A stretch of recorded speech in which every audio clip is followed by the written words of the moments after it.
SC వర్గీకరణ మీద 30 ఏళ్లు పోరాడి నిన్న కాక మొన్న విజయం సాధించిన మందకృష్ణ మాదిగన్న గారు అసలు రేపు చిక్కుల్లో పడబోతున్నారా, లేదా ఈ వర్గీకరణే కొంతమంది రిజర్వేషన్లు పూర్తిగా తొలగించబోతుందా అంటే నిజం అని చెప్పాలి. ఎందుకంటే ఈ ఎస్సీ వర్గీకరణ కోసం 30 ఏళ్ళు పోరాటం చేసిన వ్యక్తి మందకృష్ణ మాదిగన్న గారు.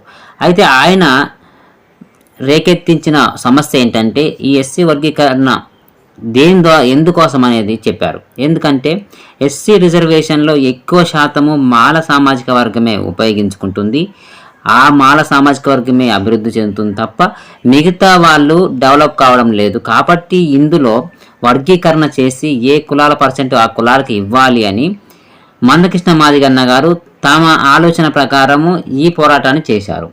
అయితే సుప్రీంకోర్టు దీని మీద సర్వే చేపించి సుప్రీంకోర్టు ఒక నిర్ణయానికి వచ్చింది. కేవలం వర్గీకరణ ఉపకులాల పర్సంటేజ్ ప్రకారమే కాకుండా ఈయన మందకృష్ణ మాదిగన్న గారు చెప్పిన సమస్య ఒకే వర్గం ఎక్కువగా వాడుకుంటుంది, అదే డెవలప్ అయింది అనే విషయం మీరు చెప్పారు.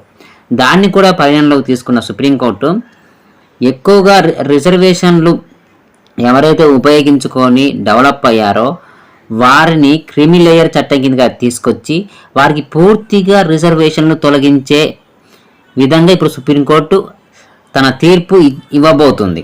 అయితే ఇందులో దీనికి ఈ క్రిమి లేయర్ చట్టం కిందకి వచ్చి పూర్తిగా రిజర్వేషన్లు తొలగించే విధంగా ఉన్న వ్యక్తులు ఎవరంటే ఎక్కువ శాతం మాల సామాజిక వర్గంలోనూ మాదిగ సామాజిక వర్గంలోనూ ఉన్నారు.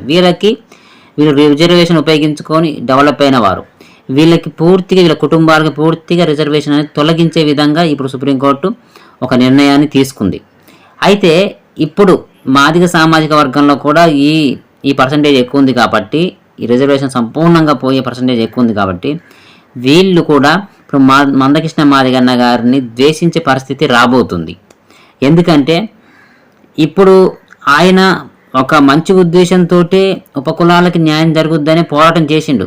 కానీ ఈ వర్గీకరణ ద్వారా మాదిగలలో ఎక్కువ శాతం రిజర్వేషన్లు వస్తాయని ఆనందించే లోపే ఎక్కువగా రిజర్వేషన్లు పొందిన వారు ఈ మాదిగలలో కూడా వాళ్ళ సంపూర్ణంగా రిజర్వేషన్లు పోయే పరిస్థితి వచ్చింది. వర్గీకరణ ద్వారా లాభం జరుగుద్ది అని ఆనందపడే లోపే క్రిమి లేయర్ ద్వారా రిజర్వేషన్లు ఉపయోగించుకున్న వారికి సంపూర్ణంగా రిజర్వేషన్లు పోయే పరిస్థితి రాబోతుంది.